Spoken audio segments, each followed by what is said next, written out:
I've had nightmares that make more sense. My name is Matthew Kroll. And did Coco Chanel take a shit on your head? My name is Shahir Dowd. And this is the only podcast about movies, specifically the film The Death of Stalin. 65 years to the day. Really? No, I'm just making that up. It was 65 years, but not to the day. That would have been a good It would have been amazing, fact. right? Yeah, I would have loved to be able to pull out fun facts like that out of my ass. But unfortunately, as we're going to learn during this podcast, I don't know a lot about Russia. I just read the Wikipedia page, so we are set. I have a funny feeling both of us were like blasting Wikipedia, like right, in preparation for this review. A little bit. I don't know a lot about Russian history. Isn't that sad? It's like one of the great dynasties of our time that we know. Like, I guess the only thing I do know about Russia is from like Dr. Zhivago. Right. And that is not a good metric, No.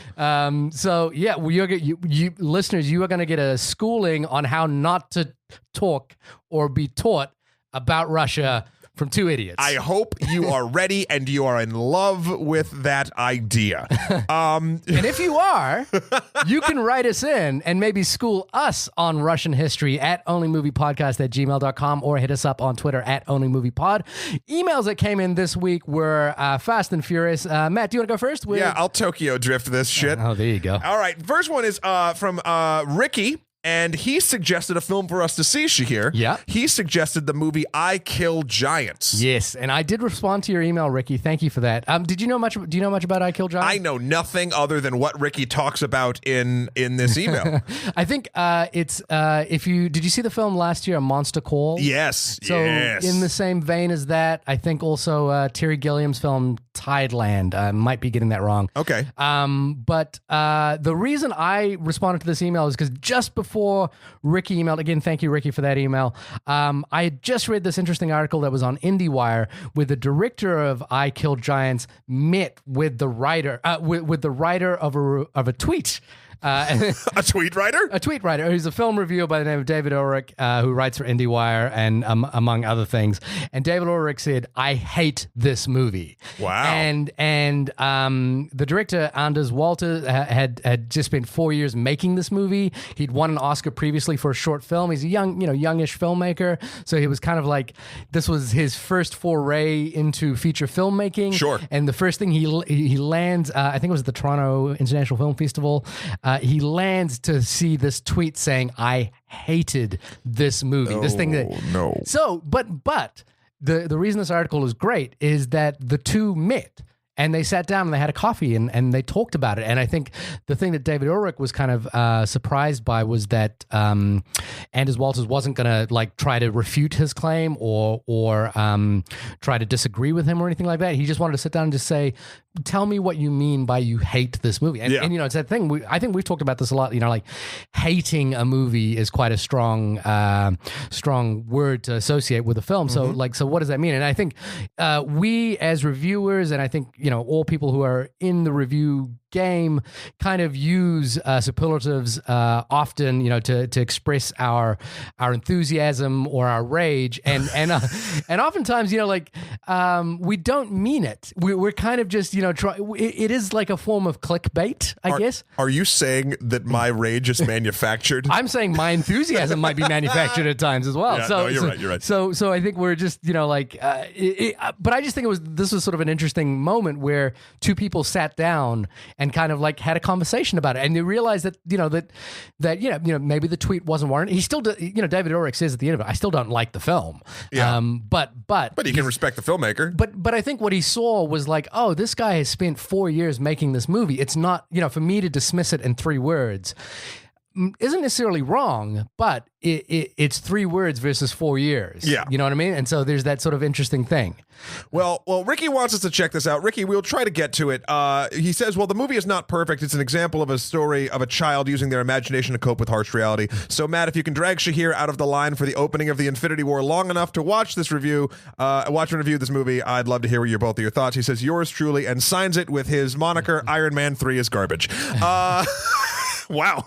Side note, Do we have to have bought tickets for Infinity War at this point? I don't know. I don't have them. I think probably you could go a morning or something and it would be fine. Right. Yeah. Like I'm like one of those. I'm just like, oh, I will go see it when it's out. Well, the interesting thing about it is before, like, I feel like when Avengers came out, like, or even, and that's not too terribly long ago, but like, it wasn't showing in 9 screens at like intervals that are insane like it is now. Like, I think you can probably just go, maybe with the exception of opening night, and maybe it like go to a smaller theater, like, and I like, or a bigger one because there's a trillion screens playing it. But it's not like so. The only times I kind of get anxious about getting tickets in advance are when like they do 70mm screenings of a certain film at the Lincoln Center, and it's like the only place that'd be playing it in 70mm.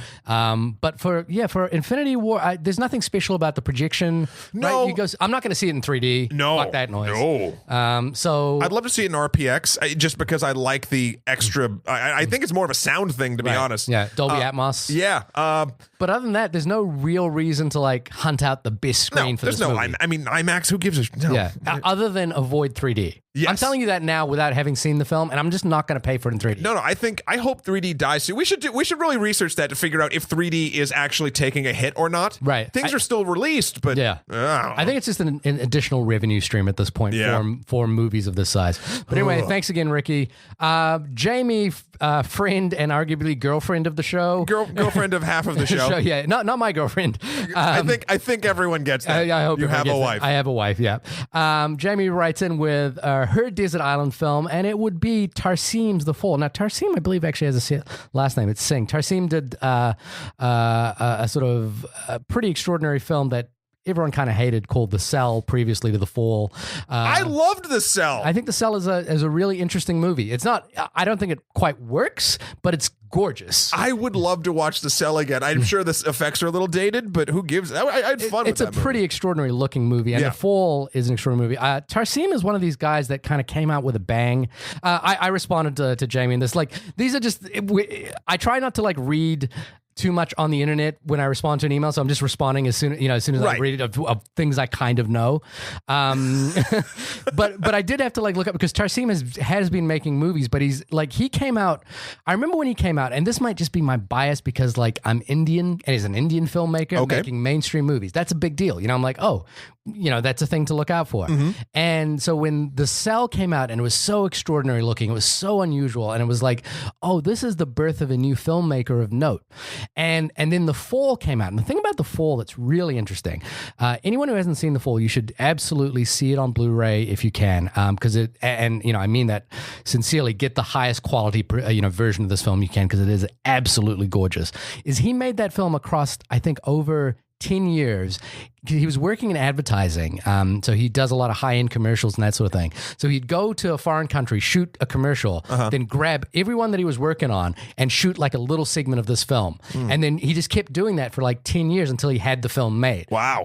I think the main sort of through line of the film, which involves a young girl, was all shot in one piece. Obviously, you can't film one young aging actress over 10 years. It's sort of like The Cell in that it's absolutely gorgeous. I mean, gorgeous on a level that's kind of indescribable. When I can see why Jamie loves this film. It's not just like a good looking movie; it's an extraordinary looking movie. This one works. Like, I don't think The Cell quite works, but this film actually works despite kind of pulling together so many strings from all different directions, and the film actually does tug at your heartstrings, and it works. Okay. He's been making movies since, but kind of been off the radar a little bit. He did a film called The Immortals, which had Henry Cavill in it, sort of a ripoff of 300. He did a Snow White movie, which I don't think did very well as well. So he's been around. Interesting thing about him, Zack Snyder, and Michael Bay were all in the same class at Cal State Arts.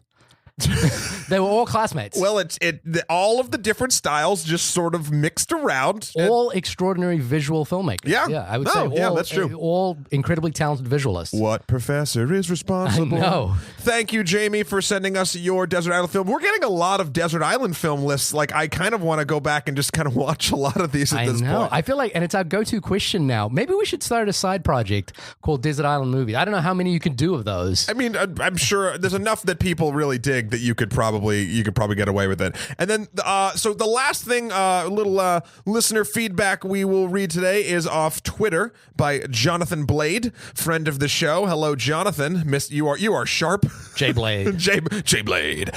He is talking about me and Shalia Evans' Phase 1 Marvel retrospective. Which, as I apologize for this, it just came out today. Yep. I haven't listened to it yet. It's 2 hours long, which is amazing. So I kind of want to set aside some time to listen to it. I think I'll want to watch the films after listening. I don't want to watch the films. I know you don't. That's why you weren't there. But I think if there was a commentary to the films, I would want to. That would make me want to watch. To see if you agree with it or not. Yeah, exactly. One thing, I'll get to it in a second, but Jonathan says, good Phase 1 retrospective, but on the Captain America the First Avenger part gives me my annual chance to reassert that I hate when the internet plays the idea of Steve and Bucky romance. Captain America Steve Rogers and Bucky Barnes, his best friend, have a lot of ships going on the internet where fans put them together as a homosexual couple, and Shalia and I talked about that a bit on the podcast. Jonathan continues, a gay Steve would be fine, but that particular idea is disrespectful to the family you choose sort of band of brothers love, specifically with the idea of Steve and Bucky in mind. Okay. I found that interesting. I don't know. How would you feel if in Infinity War there was a subplot with Steve and Bucky finally professing their love to each other? I'd be fine with it on a I guess issues level, but they haven't done any work to sort of set that up. I mean, well, actually the way Shalia and I were talking about it, some people think they have done the work. Right.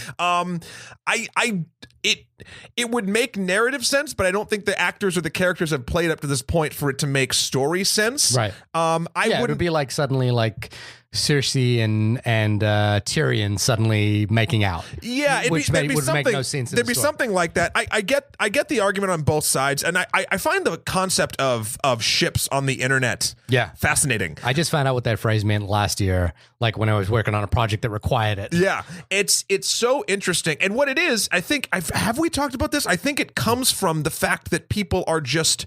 I mean, people of all ilks, shapes, sizes, creeds, sexual orientations, etc. A lot of them are underserved, right? And so, if Marvel's throwing all this stuff at the biggest target possible to make everyone see it, people are going to want to see the things. Yeah, there are no homosexual. Not mainstream couples or people. No. In the Marvel. No, I don't think so. No, that's super weird. Yeah. 18 films. 18 films. 18 films in. I think to me, the thing that I think about when I think about a comment like that is the sort of backlash that comes against things like spoiler alert for Man of Steel, Superman killing someone. Yeah. Or the idea of reconfiguring Nick Fury as a black man, which happened in the comics. Yeah. But, or I'm just trying to think, like when you take sort of a sacred property and you recontextualize it in a slightly radical way. I'm not attached, so it really doesn't bother me at all. Like it doesn't bother me in the slightest. And I'm kind of with you in that sense. I also I think that was my biggest takeaway from Spider-Man Homecoming, which is a film I kind of liked, but I kind of wished it was the Miles Morales story. I didn't understand why third time around we're still doing the Peter Parker story. Yeah. So I, again, I don't have any vested interest in this, but if Steve and Bucky was a couple in the film and played up as a couple, I don't think I would have any issues with that. And I don't think I would have any issues with that in the band of brothers kind of context either. Like, I don't see why that's an issue. It kind of could be both. I don't know. Anyway, it was an interesting discussion, and I'm glad, Jonathan, you brought it up. Jay Blade, hit us back and tell us what, further elaborate with us. Yeah, we can chat about that more, and maybe we'll get more into it as the Marvel shows roll on. Yeah. If anyone else would like to get in contact with us, you can do it at onlymoviepodcast@gmail.com or onlymoviepod on Twitter, like these wonderful people have done. Also, you can reach out on our Facebook page. We're still on there. He's still got all of our info, and I can't make it leave. Cambridge Analytica is probing us to find out which way we're going to go. On the Death of Stalin vigorously. Oh, my God. Vigorously. I have a project coming up that may be in Russia. And I Here we go. And I'm really curious. I hope that makes our Russian reviews on iTunes just skyrocket. Or not. Because the Death of Stalin was banned in Russia. I know. I just read that. Yeah. So I'm curious, like, if I like this movie, am I not going to be permitted to go to Russia for this project that there's a chance it won't happen anyway, but I'm just, it's a possibility. Well, I don't know Russian politics outside of the nightmares that are sort of a little bit that I hear about going on currently. I don't know Russian history. Right. But it isn't Stalin currently with the current regime isn't someone that's like lauded. It's the current regime is the one that sort of took over after Stalin. It was like kind of did away with a lot of what Stalin did. So the Khrushchev, and I think the process you're talking about is they called it the de-Stalin. I want to say de-Stalinization, but that sounds like a chemical process. Destabilization. But it was like basically trying to eradicate Stalin's memory because it was so torturous. You know, Stalin was famously maybe responsible for the death of up to, some figures have it at 3 million, some figures have it at 9 million, some people have it in double digits millions. So Stalin is this horrendous figure in history. And as far as current administration, I think their history with the free press for one, and their history with homosexuality and transgender people is not. It doesn't make for good reading. And if anyone, yeah, exactly, they would not be on board for a Bucky and Steve ship. Yeah, apparently not. So I'm again, I feel like your friends at Extra History would really have a lot to say about this movie. I agree. And would be very fascinated by the way this film plays and reinforces history, because the thing that's interesting here is that and as I say, I was blasting Wikipedia immediately after this film.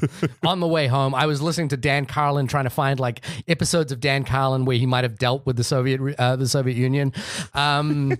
It was this idea is that a lot of the events depicted in this film did happen. Yeah, they're actually like pretty fairly factually accurate in terms of the machinations of what happened. Yeah. Now, obviously, there are different timetables and things. Different timetables, but also different approaches to it because, as we'll get into, the way this film depicts those events is completely satirical, much more of a comedy than probably it was in real life. Yeah. But Matt, tell us about this movie. Well, the IMDb description is, and it doesn't say it or a film or whatever, it just starts with, follows the Soviet dictator's last days and depicts the chaos of a regime after his death. And that completely misses the comedy, the absurdist, like the way in which this film basically depicts people in power as ridiculous. And this is something that Armando Iannucci has made, it's his brand at this point. We're having done Veep, In the Thick of It, In the Loop. This is what he's great at. And there is no person that would be better suited, in my opinion, to do the Fire and Fury TV adaptation, which HBO is doing right now. It's like, could you imagine? Oh my God, if Armando Iannucci had done this? When I came out of the theater, I was like, this was literally just like Veep, and I didn't know it was the same guy. And then actually, Elise of our sister podcast, Speaking of Carrie, the Sex and the City podcast, check that out if it's your bag. She told me that because she had worked with him in the past or worked in a thing because she's an actress, and I was like, that makes the most sense ever. Did she say anything about how the working process? Because it really sadly, because he has this extraordinary ability, which is that his writing is so on point. Like that line, "Did Coco Chanel take a shit on your head?" is the kind of thing that would have to go through so many versions and writing. And it's like this movie is zinger after zinger after zinger. I'm just curious if how it works. Because is it improv? Is it it feels like it's improv, but it's so tightly written. I sort of feel like it felt tightly written, not like improv. Right. I feel, and Veep never feels improv to me. Right. Veep feels very planned, and this felt very planned. But it's a level of skill to very planned that you don't normally see in fast-paced comedies like this. I mean, the comedy in this is, and we'll get into sort of more of what it's about later. But I feel like the structure of it is it's written to be just as many sort of, as you've said even before, one-liners as possible that can make sense throughout the entire thing, but not to the point of it never felt like it overdid it. Right. Though I do have a bit of a pacing issue, which we'll get into later. I think what you're getting at though there is that the film plays sort of parallel comedy against brutal tragedy. And the brutal tragedy is, Stalin as a dictator, Stalin as a terrible human being, whom certainly being around is a game of life or death. And the amount of fear that goes into it, and sort of interestingly, the amount of complicity that goes into it if you're around him. And I think it sort of plays that kind of fine line. But I think at the heart of it, for me, and I guess this will be my first impressions here, is that I love this brand of comedy. I love what Iannucci has done with Veep. I loved In the Loop, and I've only seen a little bit of In the Thick of It, but I love this brand of comedy because I think it reminds me of a specific time in my life. I was for a very short period a television editor in a newsroom in New Zealand, and part of my roles there was to occasionally, like, I would have to do the early shift. And if the early shift meant like I would have to operate camera in the studio. Okay. As all editors do. As all editors do. And the early shift is like you be in at 4 a.m. and operate cameras. And so I had to operate the camera, which I would do regularly. And there was this one time that I was in the room, and usually like a producer will come in maybe a little bit later, but for some reason the producer didn't come in this day, because it was early. And I had the Prime Minister of New Zealand, Helen Clark, in the room, and the New Zealand First Leader, Winston Peters, next to her. And these two people don't like each other there's a mutual understanding of what each other's roles are, but they're not like... They're not on the same team. They're not friends. They're not Biden and Obama. No. Oh, certainly not Biden and Obama. Imagine Mitch McConnell and anybody. Hillary Clinton. Sure. Being in a room together. Okay. And there was this moment where it's basically me, Helen Clark, and Winston Peters, and just the three of us in a room. And the thing is they're not going to talk to me. I'm going to stand quietly. It's not my place to engage or have any kind of conversation. This is the leader of our country and the leader of a major national party in our country.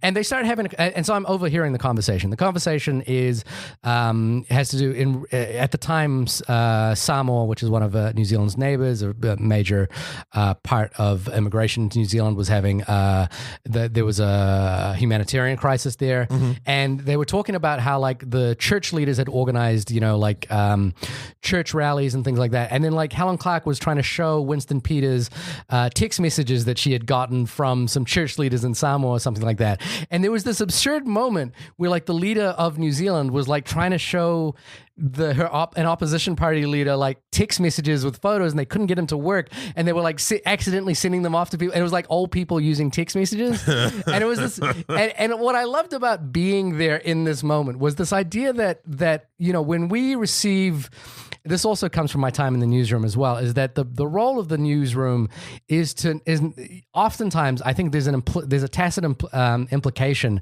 that we imbue our leaders with a sense of dignity. We don't like talk about the time that Paul Ryan, got stuck in a toilet or something like that. That's not. If he did, we would be talking about it. Well, maybe now we would be, because since the 2016 elections, politics is a toilet. Yeah, it has taken a turn. But I think prior to that, there's this idea that we imbue our leaders deserve a sense of dignity, because they're our leaders, and there's a sort of what would happen if we learned that Vladimir Putin, ever wore a shirt. Yeah, or never changes his underwear or something like that. There's this a sort of ridiculous to it.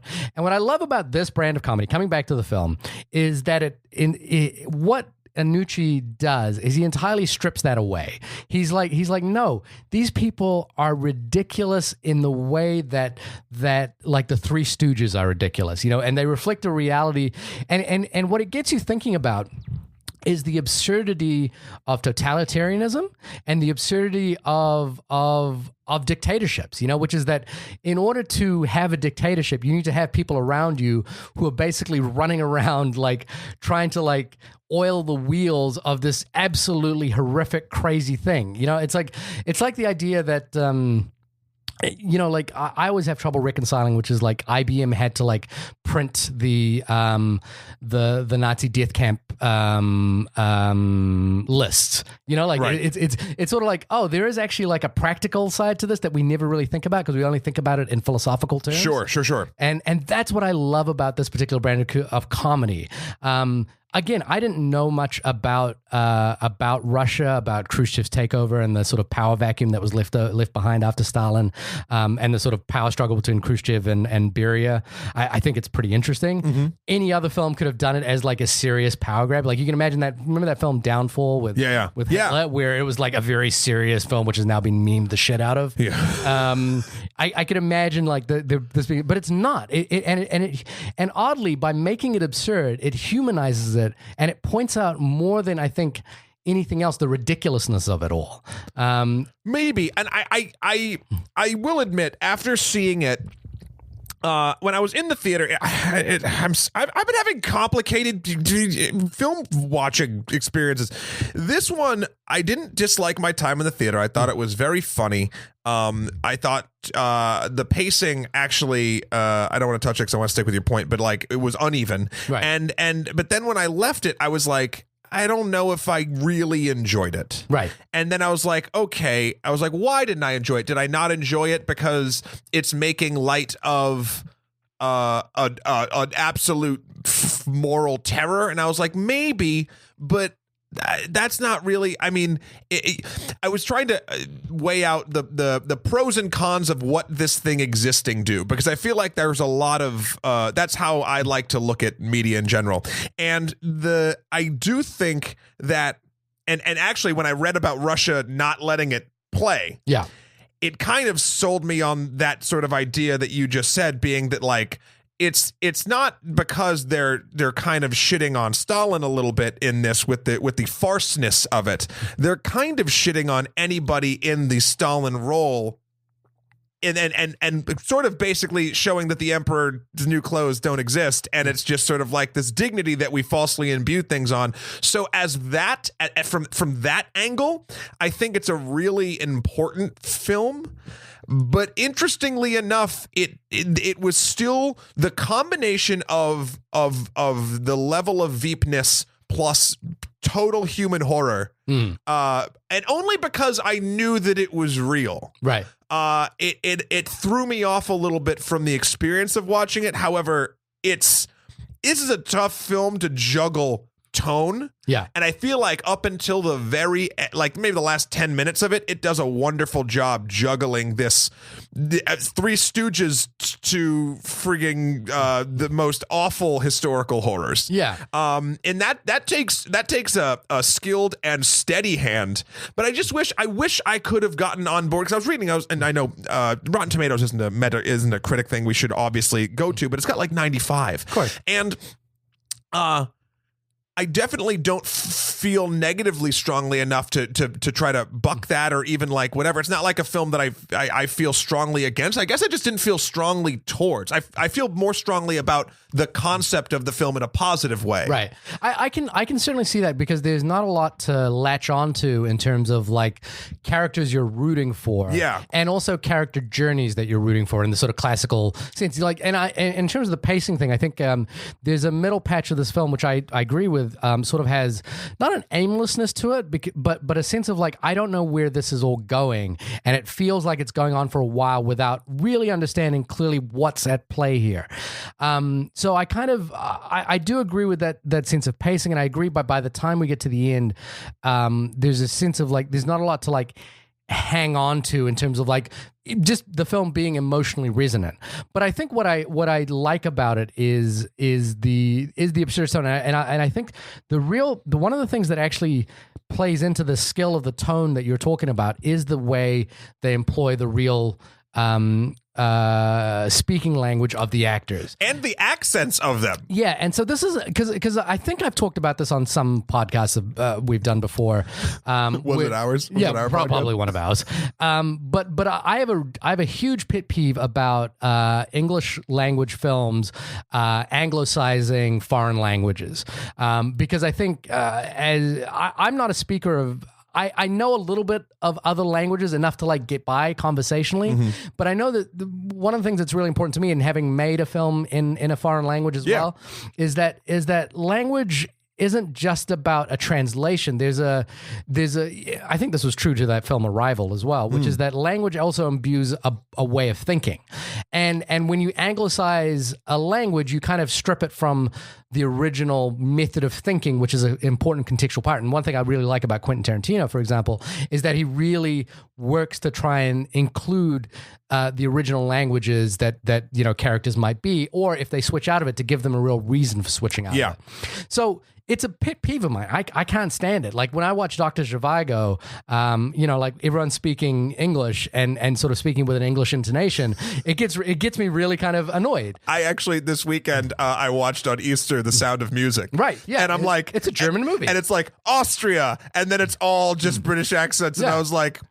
All right, yeah. Austria, and every time something happened, I'm like, meanwhile, in Austria, it just doesn't make sense. The film that I think got me thinking this way a little bit was Valkyrie, the Bryan Singer movie with Tom Cruise, which is a very anglicized version of a traumatic an interesting thing that happened in German history. But this movie actually changed my mind about that completely, because I think the language thing adds to the farcical nature of it, and it kind of keeps the film at an arm's length distance from the story that they're really talking about. There's no sort of hidden conceit here of historical accuracy. There's no like in Valkyrie goes out of its way to kind of say this really happened and this is an important moment and you should know about this. There's nothing of that in here. They happen to be telling events that are true, but that language barrier strips it away from like saying, oh, well, this is exactly how it went down. They're basically doing a Veep routine, but transposing it onto Soviet Russia. And to me, that heightened the absurdity of it. It actually played better, and it made it funnier and more resonant. That sort of managing that tone, I think, was so elegantly handled by just dismissing everything that is a pet peeve of mine.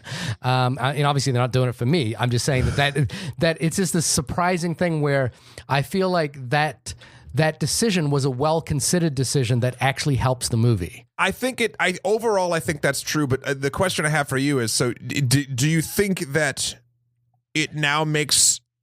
this movie is okay in your book doing that, but do you think it retroactively and even moving forward will make that less of a pet peeve for you? Because I think this is a very specific case. Yeah, I think this is a specific case, and I think it works specifically in this case because of the comedy. Yeah.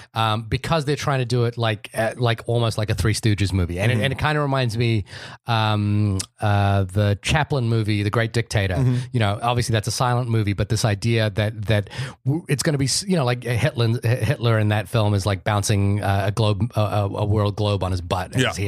It's so absurd that like transposing that kind of language onto it, and especially like when Jason Isaacs comes on as the general and he's got like the thickest Cockney or like some very particular strain of accent that actually plays into like, okay, no, this isn't the Russian version, this is the English version.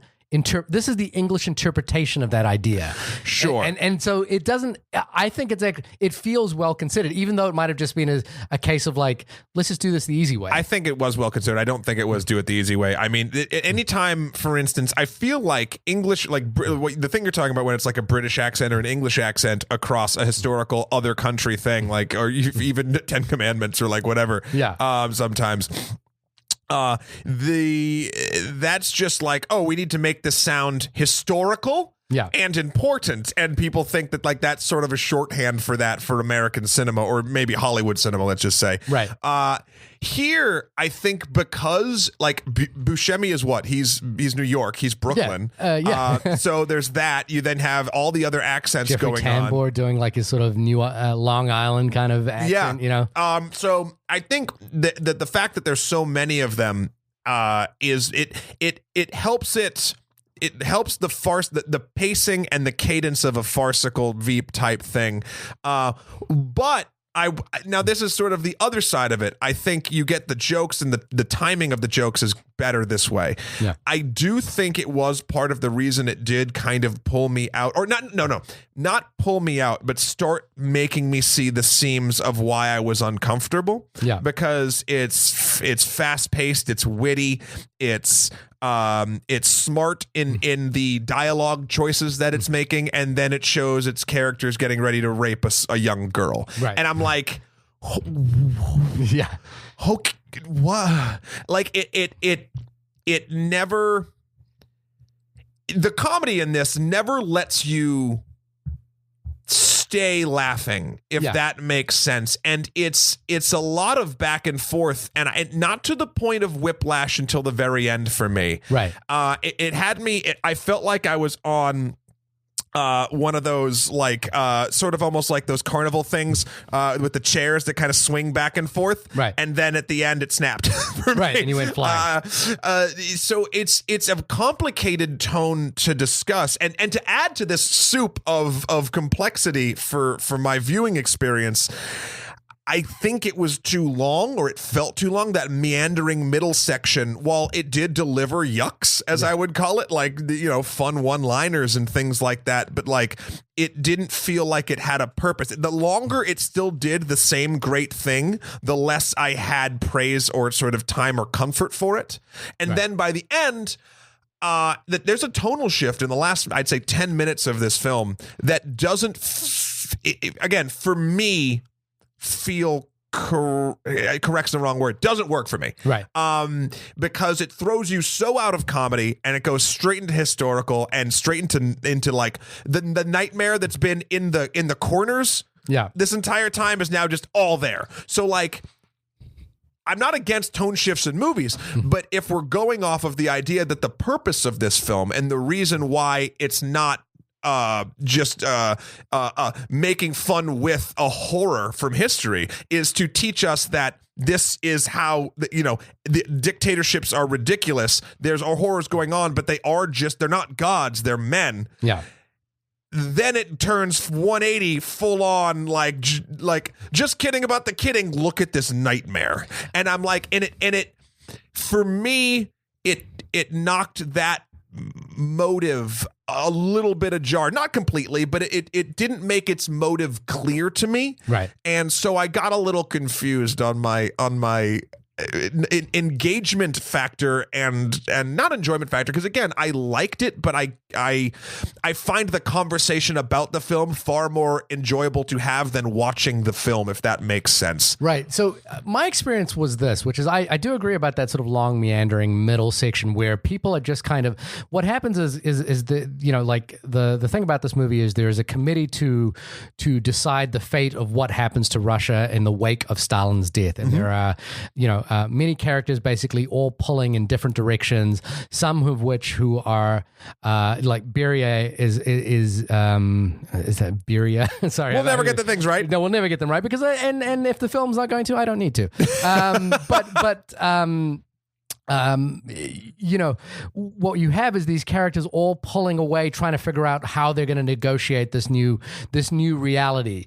And the thing that my experience is that I agree. I kind of felt the pace in the middle there, but when I got to the end, I was like, I want to watch this again, and I know I'm going to enjoy this more second time because I now know where this movie is hitting, and I know what it's trying to do, and I think all that stuff that's happening, because it's not that the movie is meandering in the middle, it's just that I don't know where it's going or what it's trying to do, and knowing where it eventually ends up, I feel like I will enjoy it a second time around because I know what the purpose of those scenes are. It's not, like what I mean by that is, again, I don't think that the scenes are middling, like there are some hysterical and kind of brilliant things that are happening in the middle. The cabinet meeting where Malenkov is taken over and they have to unanimously decide on decrees post the Stalin's death, and they're like, and it is decided unanimously. I think that is a brilliant scene. It's the longest scene in the film as well. It comes right in the middle. The thing I wanted to talk about in terms of the thing you were mentioning there in terms of engagement was something I was thinking about was and it's something I've been trying to think about both in my own work and something I'm trying to write as well, is Stanley Kubrick. Okay. And one of my favorite films of all time is Dr. Strangelove. I think it's, work of genius, and it plays in the same sort of satirization of strong men that the way this film does. Yes. Dr. Strangelove is about a military general and a president trying to negotiate the fact that they might have started World War III, and they're all idiots. Everyone's an idiot in that film. Like, the movie famously has a pie throwing pie throwing scene that was cut from the movie. That's how absurd the film actually is. But I think at the heart of Kubrick's worldview is the sense that humanity is a failed but beautiful species, and the way that Dr. Strangelove ends is in the start of World War III. It's basically the total annihilation, and it's played with like this absurd musical tone, "We'll meet again, don't know when, don't know when." That's the song that plays over the engine. Yes, I've seen this movie so many times, and I think it's a similar worldview that this film has, which is that humanity is a failed but beautiful species. I don't know if the beautiful side of it comes through in this film. I would argue it absolutely doesn't. But there's a sense that his worldview about humanity is slightly pessimistic. I'm saying Kubrick had Kubrick certainly saw humanity as failed but beautiful in its oddity. And in this one, I think I feel like the worldview, and the reason there's nothing to latch onto by the end, is it's all miserable. Like the death of 1,500 people in the middle of this movie, is preceded by the presumed death and incarceration of millions of people. And it's like they're trying to basically negotiate their way out of the most horrible thing that they've had to all endure, and they're all complicit in it. So no one's a good guy in this movie. No one is good. No one does anything good. They're all just trying to figure out what to do. And it's like it reminds me of the Kubrickian thing of humanity just meandering away to self-annihilation at some point. And the last shot of this film is Khrushchev with his successor, the person who will eventually, Khrushchev wasn't overthrown, but he was eventually unseated in a similar way. He's sitting at the head of the opera that started this film, or the head of the musical performance that started this film, and now someone is behind him looking at him the same, with almost the same eye, and you can see that the cycle is going to repeat itself in some way. And the text tells you that. And so I think it's this sort of view of humanity that's slightly pessimistic, that's slightly dark, that's slightly that's not as optimistic as one would hope. But look at our political reality now, and if you took a snapshot of a day in the White House and made it a movie, would you have a positive outlook on humanity? No, but that's the other thing too. And I think that's why. The only thing I disagree with you in that entire thing you just said is when you use the word slightly. Like, it's totally depressing. It's totally, and I think that's why I have a hard time. Like, I can laugh, and then maybe that's why this might be it. Maybe that's why as this movie goes, like I have a threshold or a reservoir or a gauge of how much horror I can take with my comedy, right? And then as it gets realer and realer, and I think actually at the end it kind of does a neck snap realism twist, not twist, but just sort of like it's been playing with it and showing you horrors in the corner, and then for the last 10 minutes is like, nope, this is all here, right? I think I get worn down, right? Emotionally, philosophically, really, even about my experience watching the film and laughing when I'm laughing, right? So it goes from a thing of enjoyment and engagement into less engagement and more questioning how I'm engaging, and then by the end I'm just like, well, this is just depressing, right? And I'm kind of shocked at the level of praise. Again, not that it's a bad movie. It's a good movie. It's made very well. But the I would think this movie would open the doors for a more diverse set of review scores, if that makes sense. Again, I would just point to the political reality we live in today. I would too. That's the sort of thing too. because on one hand, I want to see it from both sides. On one hand, you're like, oh my God, this is so true. Look at this. This is probably what the White House is like in a weird way. But we also know that in the White House, we aren't throwing 1 million, 3 million people in gulags and 15,000 people, at least in the country that it is. Obviously, there's wet works and bad things that America does. There's no question. But that's sort of the difference for me with that argument. Like, we get the idea that, like, oh my God, our leaders are flawed. Like, that's fine. I got that idea from Veep. Right. But now you're throwing in mass genocide, rape, and shooting people in the face.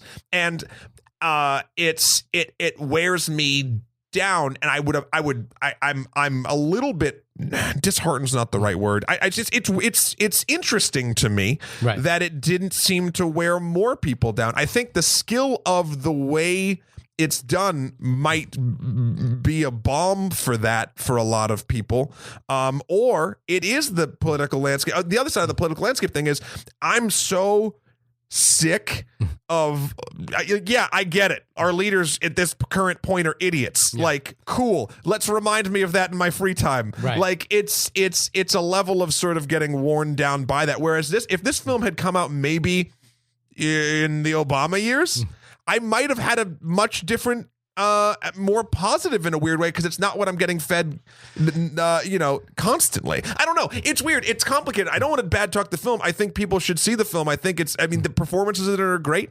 I think every actor does a great job, but there is a weird thing when you like, even I'm just going to use this as a microcosm. When you combined the character introductions of Suicide Squad with rape and murder, like real rape and murder, not like cartoon murder or bad things that are happening. It's a gut check, and I don't know where I don't know. It's complicated for me. So this is the point at which I will like completely diverge from you, because I do agree with that sense of balancing comedy, but I think the film is skillfully played, and I think interesting thing as well is that this movie was made before the Trump era, so it was conceived, written, directed before Trump even was a possibility on the political spectrum. And there's a great article, an interview in the Atlantic with Armando Iannucci, where he's talking about how half of the things that happened in the Trump period would be things that if he wrote in Veep would be laughed out of the room as too ridiculous. 100%.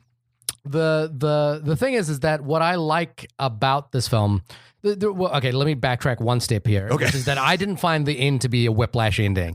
I found the end to be the sting in the tail of everything that we've been leading towards this entire film. Like I found, no spoilers here, but Barria's death was not a surprise to me. It felt like death was around the corner for any one of these characters at any point. And the thing that I was surprised by in my viewing of it was how the performance of his death was willing to allow us to see how pathetic a character this was. Now, I don't know the real history, and there might be people on the opposite side that said, no, Khrushchev shouldn't have been, Khrushchev was just as complicit as Beria was in Stalin's regime, and therefore shouldn't have, basically, he's just won this war battle.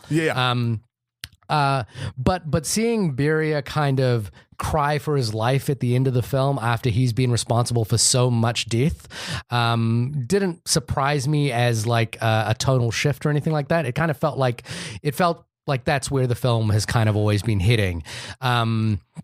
The sort of the sense of absurdity to it was kind of always there for me. And there's the thing I think I wanted to bring out was not as much as the absurdity of the Trump regime, but you and I are both reading a book right now called Kim Jong-il Production by Paul Fisher about the North Korean regime.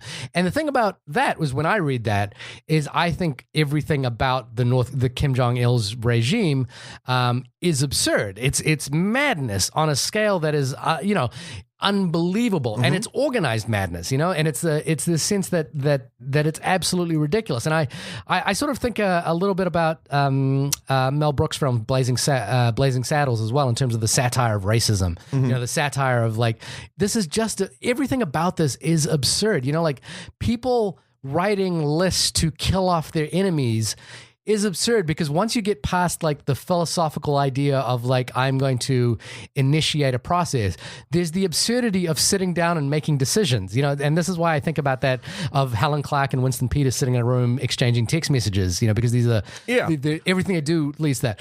My point here is that what I like about all of that is that in cinema, in filmmaking, I like that this film challenged you to think that way, right? Or challenged you to be uncomfortable. And the thing I don't think we see a lot of recently. I'm trying to think of examples off the top of my head, is where comedy makes you feel uncomfortable. Comedy that is dangerous, in a way. Comedy that challenges your ideas and makes you feel uncomfortable. And that's what this. I will say I didn't particularly feel uncomfortable, because I think I was like put at arm's length and I felt like there was a theatricality to all of this. But I really responded to the way that they were interpreting history through a comedic lens in order to highlight the absurdity of it, just the same way as Stanley Kubrick did in Dr. Strangelove. So I know it might make you feel uncomfortable, but I like that it did. You know what I mean? And that's a credit to the film. I suppose the just going back a second to the I do, for me anyway, the fact that it was, I would say 60 to 70% comedy, 30% true to life terror. And then at the last 10 minutes, it just drains the comedy out and it's like, nope, it's all terror. Yeah. That's the sort of tonal whiplash that affected me weirdly. I do like, and you're right, comedy does not normally do this. Yeah. But I wonder if the message, and I don't know what the message, the message, the filmmaker, maybe there's more, we can all look that up on Google and find interviews, but if the message is, look at our leaders doing awful things on occasion, right? They're just as doofy as us, and look at the ridiculousness of fascism or of totalitarianism of these leaders in these roles. How crazy is that going on? You could still do that effectively, but not. Yeah, you could do it a couple different ways, and this is a way that the big filmmakers obviously chose to do it. You could do it with the fake thing. If you want to do it with the real thing, then that's cool too. But I think, for some people, I think me, it would be more effective to not have that comedy drain in the last 10 minutes, plus not, and again, not all horrors of the film obviously cut out because that would be stupid, but there was just one too many moment in the film where you're like, oh, joke, rape. And you're like, yeah. So like it again, I think it goes back to my reservoir sort of analogy of like, I can only fill up so much before I'm like, and I'm done enjoying this film on a fully immersed level. And now I'm much like the healthcare system in our deductibles. The cup has overflowed to the next cup, right, which is thinking about how I'm experiencing a film as opposed to purely experiencing a film. Right. And I would agree with this, since, again, I'm going to bring the comparison back to Kubrick, and it's not because I'm trying to make the direct one-to-one correlation, but I'm just as a reference point. And in the end of Dr. Strangelove, we're really the thing about Dr. Strangelove is we don't know who Dr. Strangelove is or what he's about until the very, very end of the movie. Yeah. And then he comes out and he's this crazy person. He basically starts talking about this the survival idea, like where they're all going to go into caves, and like we should, and then he suddenly interjects that we should have 2 women to every man to help procreate, increase the chances of procreation and also pleasure. And it's like the thing that happens at the end of Doctor Strangelove is they go balls out with the comedy. They just like accelerate it to a point, and the film ramps up, whereas this film, like you say, winds down, and it winds down into the political reality. And I think that may be a fact to that you can either keep the story going or you have to wind it down at some point. It didn't bother me as much. It doesn't like transcend as much as, like, say, Dr. Strangelove does, because it doesn't like land you with a gut punch at the end. Like it doesn't accelerate to a conclusion that is profound. It accelerates to a conclusion that is expected and is the reality of the situation. I kind of I like that, and I think it works very well. And I'm, I did really enjoy this film. The toughest thing about this movie was that I saw it in a theater with nobody in it.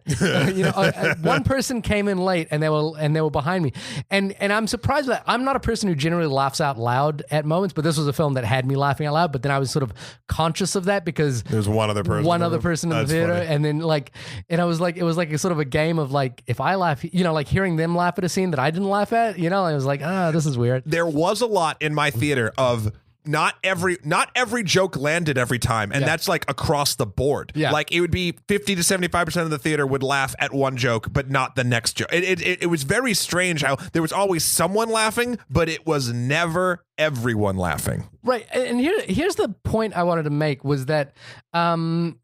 I think the reason why I think the comedy actually works is that I think all of the comedy is still grounded in horror. It's just by the end of it we realize what the true horror of it is. And here's a point: is there's a hilarious scene where Jeffrey Tambor's character Georgy Malenkov becomes like the de facto leader in the wake of Stalin's death, and suddenly he kind of like he is sort of a meek, mild-mannered guy who doesn't like have the wits of Stalin to take control of the situation. His Stalin's son says, "I want to give a speech at my dad's funeral." No problem.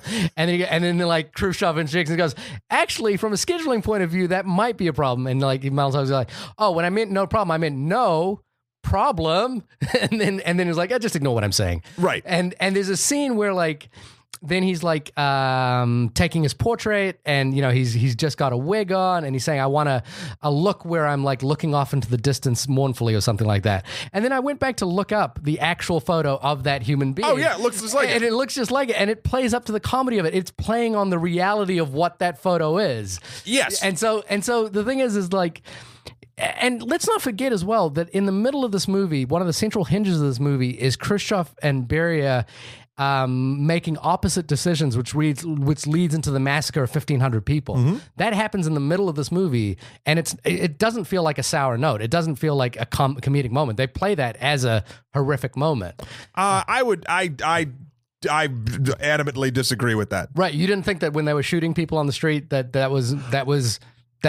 They play the moment that we're watching. Anytime this is something both a credit and a discredit in a weird way to this film. Anytime we're seeing a horror, it is a horror. Right. They're not laughing at the very moment of it. But for instance, we see all this horror of the people getting shot in the street, and it's interesting in a outside of the film perspective. Then you see these two yuckleheads arguing about, because all this, the only reason that happened is because they were both vying for power. And then we're seeing zingy one-liners about it right afterward. Right. And I can only take the here's the actuality, but let's look at some funny one-liners about how it happened so much. And again, it's not. This is something where I feel like I would not have this reaction that I'm having if it was like a half-hour TV show. Right. Like I think it would just be like I would get right through it, and I'd be like, oh, like to that point, it does feel like an extended version of V. Yes, but in 1953 Russia. The scene you specifically talked about, those are the moments that really sang to me, because the moment about like talking to the son and whatever,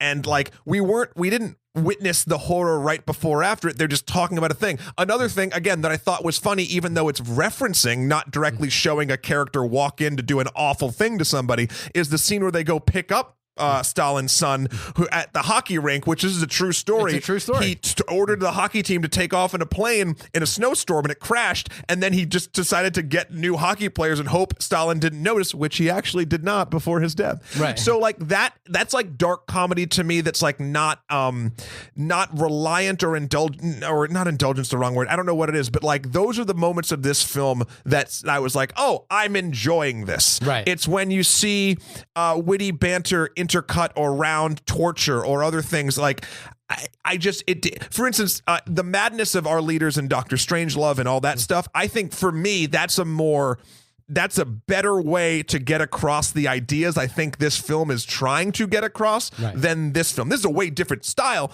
and I'm appreciative that they took it to try it out. It just didn't work for me. My coffer got filled before the end, and I couldn't. And that's kind of my final thought as we're sort of wrapping this up. I think it's great. I just think that I just wrote down a term right after I walked out of the theater. I was like, the darkness of the real. I don't know really what that meant, except when I left, there was an older gentleman, maybe about 60 or 70, who walked out in front of me, and he was upset. Oh yeah, and he was like, this happened 70 years, just 70 years ago, and we're already making fun of it. We're already joking about it. Right. And I don't honestly agree with his statement. Like, I think you can sometimes you have to make jokes about things to stay sane. But I do think that the tone that this movie takes does decidedly decide to be like, no, we are joking about this. And that's a ballsy move that I respect. I just don't think for me, and particularly that gentleman and maybe a few others, it works. And it seems like I'm in the minority, but that's cool. I mean, that's kind of that plays into the idea of why Russia might ban this film, like why the Russian Ministry of Culture. And I think their major complaint was Jason Isaacs' character is played for a buffoon when he's actually like a great military leader. So but to my point there is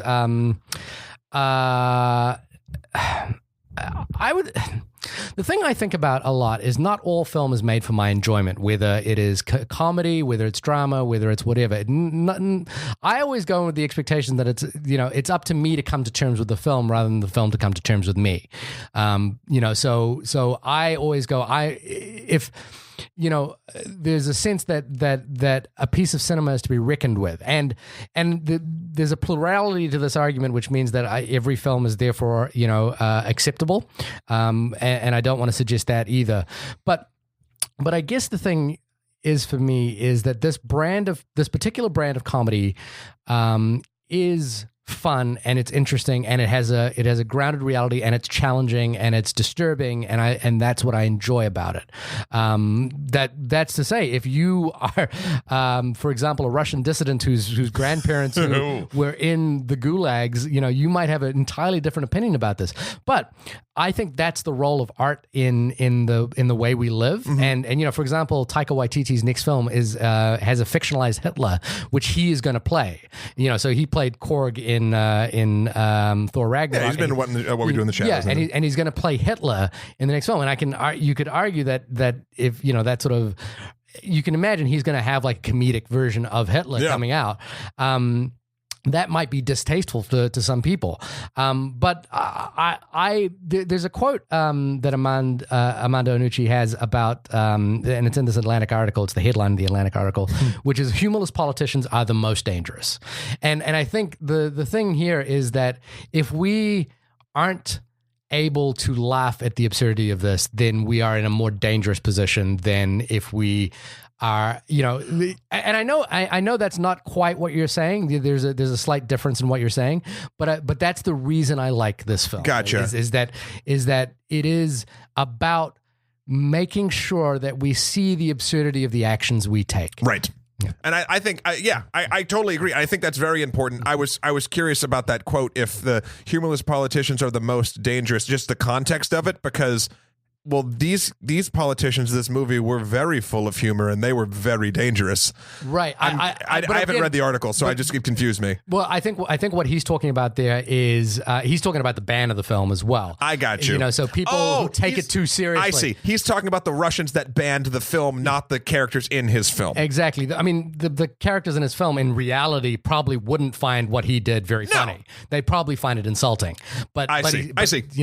That's what comedy is for, and that's what absurdity is about, and satire, and I think that's why I like the film. I do agree with your comments about like it not resonating and landing that sort of the tonal, not the tonal shift, but basically the underlying thing of what it's doing. I think it doesn't like quite 100% land in a sort of successful way like Stanley Kubrick's Dr. Strangelove. But Dr. Strangelove is the only film I can think of that does. So I'm like, this is a second. Yeah, you know what I mean? Like one of the greatest movies of all time. It's unfair for me to compare it to that. I think it's a great movie to be in theaters. It's the kind of film that, I get sad about because it's the kind of film that doesn't get financing and doesn't go into movie theaters. And when it does, 2 people go to see it.